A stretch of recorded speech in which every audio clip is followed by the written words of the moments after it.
Welcome to a Pulp Event podcast, brought to you by the Pulp Net, your link to the online world of the pulp magazines for over 25 years. Learn more about the pulp magazines through articles, blogs, bibliographies, links, over 100 episodes of this podcast, and much more at thepulp.net.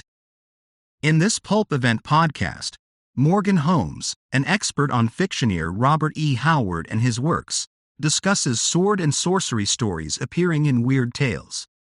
2023 marked the 100th anniversary of the fantasy and horror fiction magazine, Weird Tales.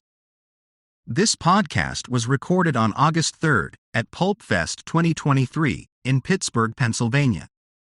Well, I'm talking about my favorite genre of fiction, sword and sorcery. You give me a stack of paperbacks on a Saturday afternoon with Jeff Jones and Frazetta covers of Barbarians, I'm a happy man. And just a bit, little personal background. I first read Sword and Sorcery back in the 70s. My older brother had the old pyramid paperback, The Ghoul Keepers, and there was an Elac of Atlantis story, Spawn of Dagon. And I actually read that before I ever read Conan. And I just like the attitude of the genre. So we'll talk about here, Conan and Cthulhu. Basically, it comes down with Weird Tales. It's Conan and Cthulhu. That's why we go there. I started reading Robert E. Howard. First read Conan, started reading his other stuff. Then I got into Lovecraft. Took a couple tries to get into Lovecraft, and then a very important book in my life was Tales of the Cthulhu Mythos by August Derleth, an Arkham House book. Read that, and that kind of opened up everything, and I went from there. I was in college here at University of Pittsburgh, and I started buying pulps down at Ides. And I would give plasma twice a week, go down, Saturday, and buy pulps, So with that, so it just, everything about Weird Tales that we go into, it's these two guys, and they are interconnected. I'll kind of get to at the end. Late 24, Farnsworth Wright takes over, gets it to a pulp size from bed sheet, and just starts throwing everything up on the wall to see what sticks. What's interesting is the 20s are very, very, there's a wide range of stuff that ran in Weird Tales. You got your insect stories. I mean, it could almost be an anthology of insect attack stories going on. There's just these fantastic adventure going on. A fair number of lost race stories and serials going on. And my personal favorite of WTF, what is he thinking? A story so bad it's good. And the time will come. You have these women, aviators, flying these cybernetic chickens. The Chinese have conquered the United States. And the men go up for the harem, and the women are like Amelia Earhart. I mean, it's just so bad, it's good. It needs to be reprinted. And something you get in pretty quick is the Gothic stories. Probably a Poe influence, like this one here, where you get these stories. They're kind of set in medieval times. Kind of not really blood and thunder yet, but there is some action in that story, The Supreme Witch. E. Hoffman Price, a swordsman. That's a pretty good story, the first of the Pierre d'Artois stories, and that's actually set in modern times. But sword and sorcery, it was a term created by Fritz Leiber in 1961. It was in response to Michael Moorcock's request for an expression, and this is in quotes, to describe the fantasy subgenre featuring muscular heroes and violent conflict with a variety of villains, chiefly wizards, witches, evil spirits, and other creatures whose powers are, unlike the heroes, supernatural. And for that. And I like to say sword and sorcery is, basically, it ultimately goes back to Sir Walter Scott meets Edgar Allan Poe for that. And, generally the protagonist encounters the supernatural. One of my definitions, sword and sorcery is a fictional action adventure story with fantastic elements with an emphasis on horror set in a historical, pseudo-historical, or imaginary world. Good sword and sorcery has a strong horror element in it for that. So so we get here, Werewolf of Ponkert, and by H. Warner Munn. You get these stories that are kind of gothic. The case of Werewolf of Ponkert, 1925, July issue, and then The Werewolf's Daughter, October through November 1928. There's some sword slinging and action going on in there. So, I mean, Munn was there. This issue also has the first story by Robert E. Howard. It's a caveman story. Wright had mentioned in the Erie in late 24, he'll take caveman stories as long as there's not dinosaurs, which is kind of a shame because I like dinosaurs with cavemen, but he was trying to be paleontologically correct for that. Let's see here. Howard wasn't real prolific in weird tales. The Lost Race was 1927, and then we get Red Shadows of Solomon Kane in August 1928. Here's a couple bizarre things I found. This one it's very surrealistic. It's almost like a stream of consciousness, but it is sword and sorcery. It's one of these forgotten stories. Another one, guy remembers he's on the galley with Odysseus, going on another forgotten story. Here we go, probably the first real sword and sorcery story with Call of Atlantis, fighting the serpent men in Weird Tales, and that was June 29. And at that point, Howard, he had 4 stories in 1928, 5 stories in 1929. A critical thing that happens, 1930, Howard writes to Farnsworth Wright to get Lovecraft's address. They start corresponding. And that kind of opened things up. It was a weird relationship going on. It's a Solomon Kane story from 1930. Then we get into Turlo O'Brien with that axe is upside down the way it's should be. Fighting the Vikings there. But Wright had this relationship with Lovecraft where he just he would reject stuff. Other people start writing Lovecraftian stories. Wright takes them, including Howard. Howard starts writing Cthulhu mythos, and he starts getting more stories into Weird Tales. And let's see here, you got the Dark Man there, and then so we get up to Conan. And Howard had been writing Crusader stories for Oriental Stories and Magic Carpet magazine. And I kind of view Conan is he takes the Crusader stories and mixes them in with Lovecraftian horror. You got Conan. You got the cosmic horror. 1930, Howard starts interacting with Lovecraft, and they're going back and forth. What is cosmic horror? And so you kind of go from the Gothic, and you still got the Gothic element going on. You got the ruins, the castles, things like that. But you get the otherworldly creatures, interdimensional creatures. And also, so you got, Conan at the end of 1932, takes off immedately. And let's see, there were 17 stories with Conan, including 2 3-part serials, 2-part serial, and 1 5-part novel. And Howard had 5 stories in Weird Tales in 1932, 6 stories in 1933. Going on, and Hoffman Price later wrote in Amber that Conan had saved more than once. Weird Tales was on the verge of going under. So, between Seabury Quinn and then Howard had worked his way up going on there. Queen of the Black Coast, the Margaret Brundage covers going on here. There's an interior. Howard deliberately started working in the flagellation scenes to grab the cover. He figured Quinn was doing it, he'd do it too. He actually had some books on flagellation, and he worked that in there. He said, I'm going to grab the cover.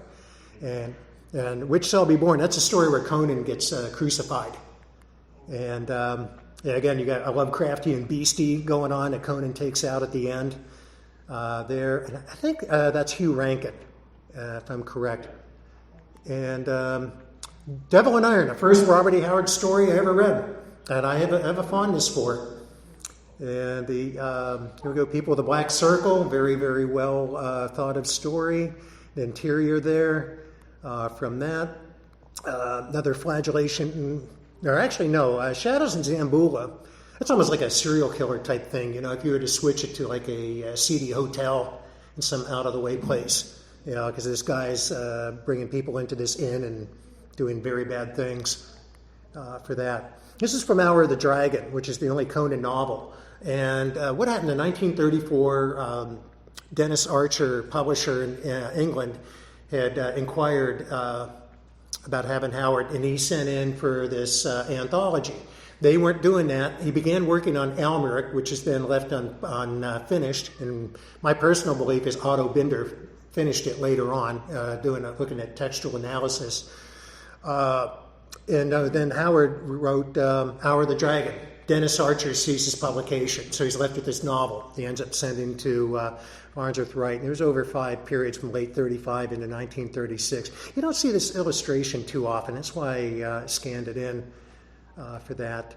The last Conan story, Red Nails, a 3-parter. Again, more kind of like a homoerotic type cover to it. I guess you could call that. The pastels with that, and then a very funky-looking dinosaur by Napoli for Red Nails, and for that, that's the thing we're trying to figure out. What is the creature in Red Nails? It's kind of like a carnivorous stegosaurus, but maybe it's a dimetrodon or an archosaur, and stuff like that. So and then Howard at this point had it with Weird Tales. They owned a lot of money. And he had written to Ehop and Price stating, his Weird Tales a racket at this point. He was going into the adventure, other stuff like that. But, you get this brand new genre going on. Everything was new, kind of putting it in. Now, the other person, I like to call Howard and Clark Ashton Smith the Jachin and Boaz. Anybody know who Jachin and Boaz is? It's the two pillars that stood in the temple of King Solomon, and it means to establish and in strength. And so these are the two guys that got it going. Smith had a lot of stories in Weird Tales, and the first story, he had some poems. And then he had, this first story is The Ninth Skeleton, which is kind of a weird modern story. His first kind of quasi-sword and sorcery is End of the Story from May 1930, set in this mythical place called Aveyron in France. And most of the stories are set anywhere from the late Roman Empire up to like the 1700s. And there was actually 10 stories set in Aveyronian Weird Tales from 1930 to 1941. And there's another story in the Arkham Collection, Genius Loci, and there's also a poem. And the stories are more gothic, though there is one that I'll have a picture of that is definitely sword and sorcery. He had 4 series set in these mythical areas. This one is from Hyperborea, which is set in the distant past. And the tale of Satampa Zeros. This was actually rejected by Amazing Stories in 1929. And I think Smith had to cut it down a little bit. And he kind of has, I like to say Howard has the Achilles archetype, where Smith, with Satampa Zeros, he's kind of the rascal. Maybe the Odysseus or the Ulysses might be a way to call this archetype. But before Cujo the Clever, you had Satampa Zeros. And his buddy, something very bad happens to him. They're going to loot a city that's been abandoned for good reason, and good story. And this is pretty much actual sword and sorcery. The Beast of Aveyron, out and out sword and sorcery, great story. I love that story. This cosmic creature in medieval Aveyronia, and this one, the main character is a wizard. And so again, Clark Ashton Smith, he has the first rascal type character. He has the wizard, which I'm trying to, any of you guys gamers out there? Appendix N. Is Clark Ashton Smith in Appendix N? No, he's not. Okay. But they've stated that list is just a starting point, not meant to be complete. Okay, yeah, I wasn't sure. I couldn't remember if he was Appendix N, but, the wizard character, it kind of goes back to Clark Ashton Smith. For that. Weaver in the Vault, this is a Zalthik story set in the distant future. The sun has grown dim. There's one big massive continent, a few islands, and sorcery has returned, and supernatural stuff and new gods, or maybe they're old gods but under new names. And that's actually, there's more stories in that series than anything else. The Clark Ashton Smith had 133 stories and weird tales, and 40 of the stories are associated with his cycles going on there. And a lot of them are kind of like tales of irony, of characters getting their just desserts, and others are just bad things happening to the wrong person at the wrong time. Supernatural for that. So, another early Virgil Finlay. And Virgil wasn't that good. It's very static. Looks like he took some different pictures and kind of did the line drawings there. Necromancy and Knot. That's a good story. The Dark Eidolon, another, you could say it's sword and sorcery. And it's just a tale of vengeance, which you see with Clark Ashton Smith. Just real good language. I mean, Smith is very, very tight with his prose. I mean, Isaac Asimov complained about him in Before the Golden Age, where my view is that's why we got dictionaries to look up that stuff, Isaac. There was friction between the weird guys and the science fiction guys and the pulps in the 30s, and I think the weird fiction guys kind of viewed the science fiction guys as big city nerd boys, obnoxious nerd boys. C.L. Moore, Black God's Kiss, or Jarrell of Jory. I am not a fan of the series. I think they're overlong, overwritten. The climaxes have a tendency to turn into word salad. I like to say that people like the idea of Jarrell, they just don't like reading Jarrell. There really hasn't been in print that often. Lovecraft liked him, but that was Lovecraft. She's in the medieval France. She kind of keeps it vague. It's kind of hard to pin down. I figure it's after the First Crusade, because the first story she puts on this coat of mesh mail that is made by the Saracens and had come back from one of the Crusades. But basically, she gets taken prisoner, and there's a doorway to another dimension that's rather hellish, and she brings vengeance on Guillaume, who takes her prisoner. And generally, Jarrell is kind of not real active. There's the beginning of one story, she's using a sword. She's generally a vessel for vengeance. In this case, to get it back for herself. And in the other stories, she's just kind of like, this supernatural being gives her this thing. It's like, here, take out my enemy for that. Like I said, Nixon Dialis. 8 stories and weird tales. Sapphire Goddess is a bizarre story. Daryl said that it reads like, how'd you put it, Daryl? A merit on LSD? Yeah. It moves. I mean, it's different. I tried to find Nixon Dialis' house in Warren, Pennsylvania. He was there in 1920. Somebody told me they looked up his draft registration, and I think the house was gone, and I drove over there. But Dialis is probably a fake name. He kind of created this persona, and I always wondered if he was in trouble with the law, because he always lived in these out-of-the-way places. He was like out in Arizona for a while, and he was Warren County, Pennsylvania, and then he was down in the out-of-the-way part of Maryland. So it's a mystery. We'll never know. He wrote about 3 stories that are kind of sword and sorcerish for that, and they're fun. You can always get DMR Books reprinted all of the Dialis stories in book form, or if you find the very hard to find now Echoes of Valor #2, or was it #3? It has 3 of the stories that Wagner reprinted for that.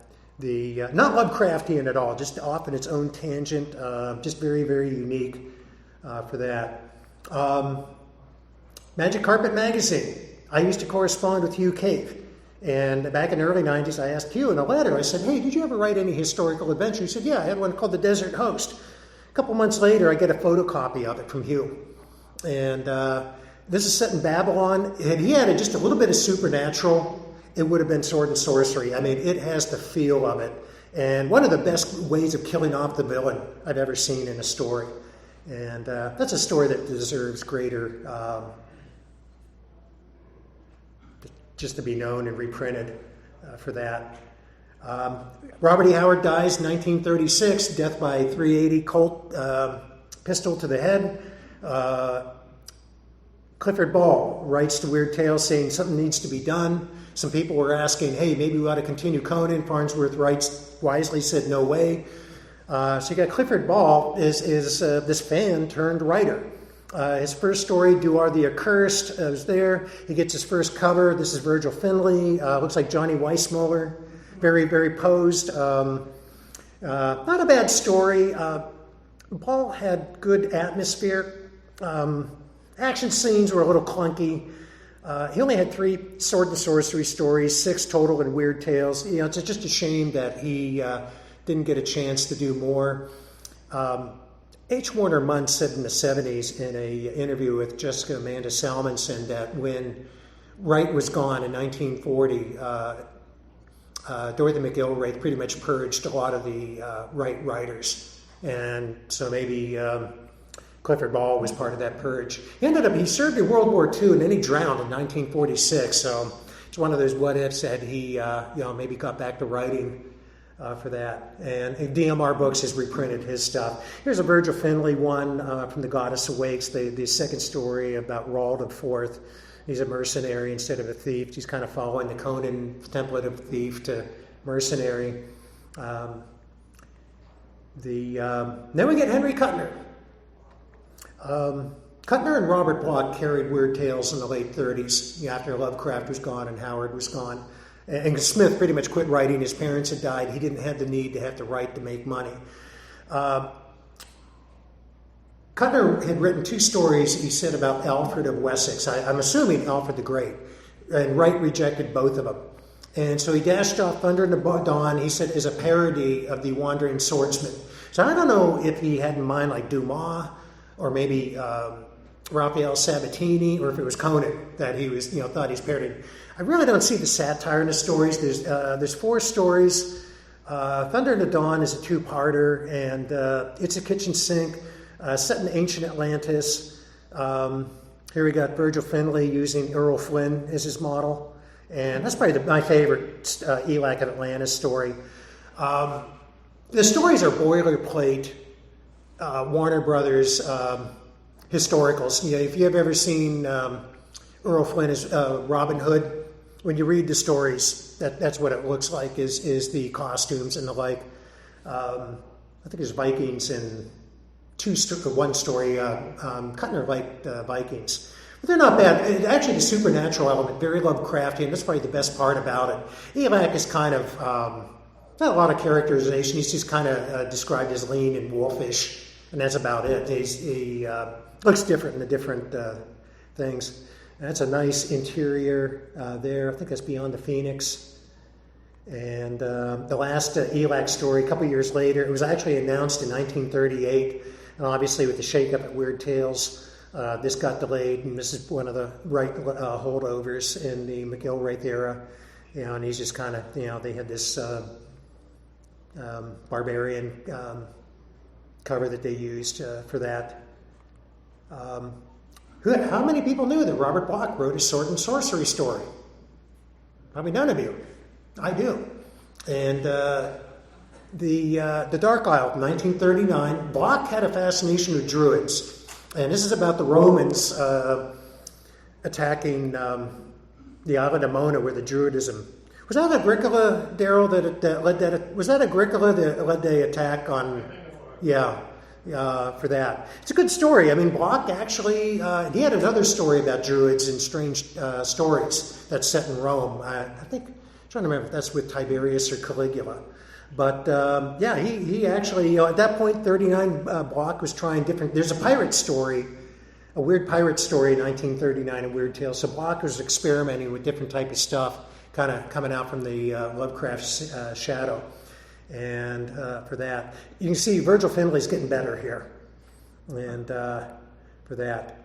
Now, Seabury Quinn, probably the main writer for Weird Tales, he had about 5 or 6 stories that could be called sword and sorcery. This one's set in the future. The Mongols or the Han have conquered the United States, North America. It's kind of back to a barbarism type thing. Not a bad story for that. Let me see here. His stories were Globe of Memories, Rhodes, which is a sword and sorcery Santa Claus Christmas story. And good story. Götterdämmerung, which is this one, and The Gentle Werewolf, which is a medieval one. And, the Seabury Quinn was kind of like a middle grade pulp writer, the type of writer that Farnsworth Wright seemed to be comfortable with. You got like Arthur J. Burks, Seabury Quinn, and Otis Adelbert Klein seemed to be, those are writers that Wright seemed to like to run in Weird Tales for that. That's what Hannes Bach starts writing. This is set in the far future, has sword and sorceress elements. Thomas P. Kelly, who was a Canadian writer, had 3 serials in Weird Tales. And that was pretty much just in the Canadian pulps, and wrote a lot there for that. And that's not bad. And that's been reprinted by DMR Books. This is an Edmund Hamilton story, Dreamer's Worlds from 1941. More Hannes Bach. And actually set on another planet, but for all intents and purposes, it's sword and sorcery going there. And Hamilton was getting better. He was kind of wrote his stuff rather fast, and then about the mid-30s, his stories started improving in quality, and some of them rather lyrically, just more poetic. And this one's a little bit more pulpy, Blood and Thunder going on there. Yeah, but nice illustration there. And then he had a series in the mid and late 40s, kind of tied in with mythology. They're not, depending on your definition of sword and sorcery, he ties in, like one story's with Irish mythology, another was with Babylonian, and they're a fun series. And a couple of them kind of stray into the edge of sword and sorcery there, and for that. And that was towards the end of the last of his stuff in Weird Tales. And this is. Oh God, I'm drawing a blank on the artist. He only did a few covers. So he died young. Dolgoff? Yeah, Dolgoff. Yeah, and great. His interiors are better for that. And then this one here, Twilight of the Gods, and a modern character. What goes on here? These aren't like antediluvian heroes. These are like a modern, generally. A lot of times they're like guys like in World War II that get transported to these, or they're explorers or adventurers into these mythical realms. And this is set in Asgard. I mean, you could say this is out and out sword and sorcery. And there's an interior there, and pretty good one. So you got sword and sorcery with the end of Lovecraft, and I'll make it here.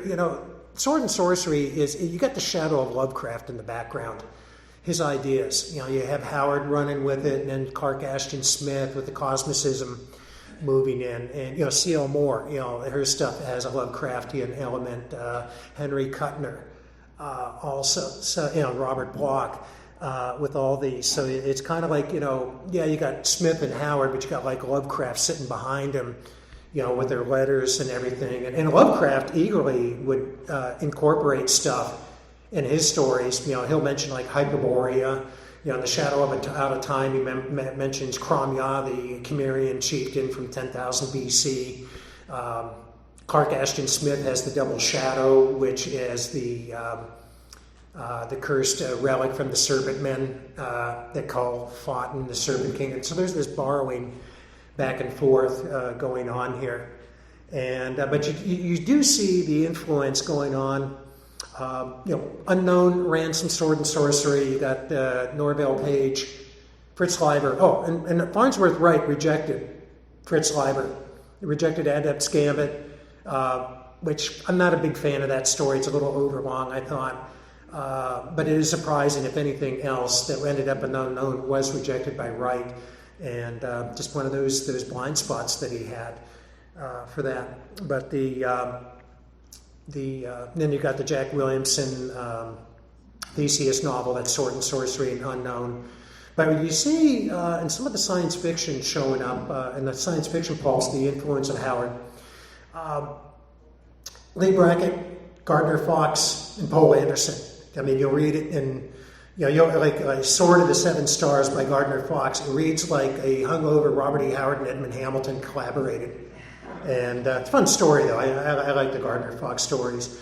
You'll see little elements in Lee Brackett stories. And she even has a Conan in Orlai the Red Mist, and she wrote it as an homage to Robert E. Howard.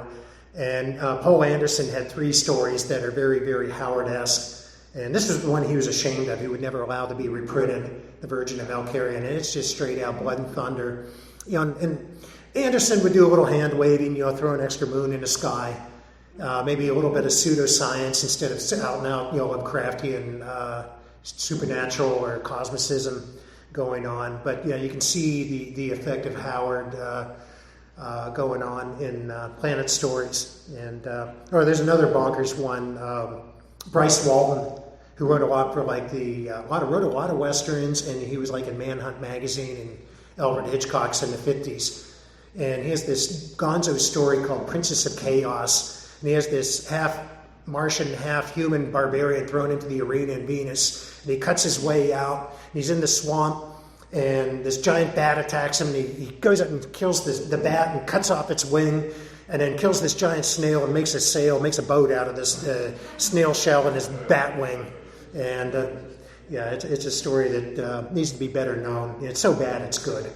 And that was in Planet Stories. It's in the same issue as Sword of the Seven Stars by Gardner Fox. And so take a look tomorrow at the dealers, see if you can find that for that. But even here you have like a novel of Barbarian Worlds.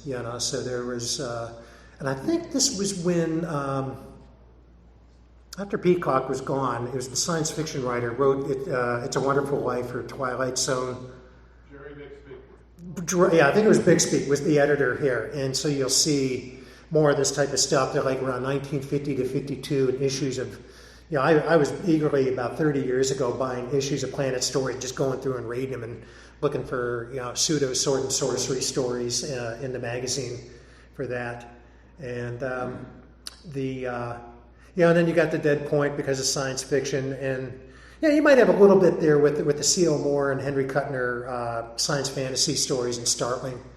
A little bit of that influence carrying over, but it's very much a 1930s thing, very much a Weird Tales thing, and it was just one of those cases where Howard kind of forged his own thing. You got Clark Ashton Smith doing his own thing, and they created this wonderful genre that has its peaks and troughs, and it's a lot of fun for that, and for that. So I'll just open up to any questions, insults, or whatever. Any questions? Yeah. I didn't hear you mention Henry Kuttner's Prince Rainier stories. Those weren't strange stories. I kind of kept it just on Weird Tales, but those were 1939. Most people seem to think that they're better than ELAC. They're a little darker, and Carl Edward Wagner even kind of speculated there might even be some influence on Moorcock's Elric stories. I didn't hear the gentleman's question, so I don't understand your answer. Oh, he was asking about the Prince Rainier stories and Strange Stories by Henry Kuttner. And also Strange Stories had some Celtic-themed stories by Lloyd Arthur Eshbach. And I asked him in a phone call, I said, were you influenced by Howard on this Celtic stuff? And he said, no, it was Fiona MacLeod he had read. So I hunted down Fiona MacLeod, started reading Fiona MacLeod, who had a kind of this, some stories are kind of like a proto sword and sorcery going on there. And those were actually incorporated. Eshbach wrote some fantasy novels, and the one story was incorporated into the novel from Del Rey. You mentioned with Princess of Chaos, it was so bad it was good. Yeah. I wish it was. Are there any more stories, either in the sword and sorcery genre or in general in your research, that you would say, I wish they got out more. These are so bad they're good. You gotta love it. Well, there are other sword and sorcery stories that should be better known, not so much bad. For example, how many knew that Auguste Derleth kind of veered in? He has these 6 stories in Weird Tales called Tales of the City-States. They're set in Renaissance Italy, and they're very Poe-esque, but they actually kind of predate what Clark Ashton Smith was doing with Averoigne. But some of these there's other stories that are sword and sorcery kind of. March 1928, The Black Angel by C. Ed Raleigh.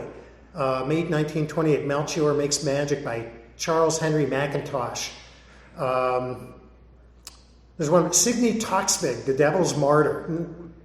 it's an interesting Gothic that almost gets there.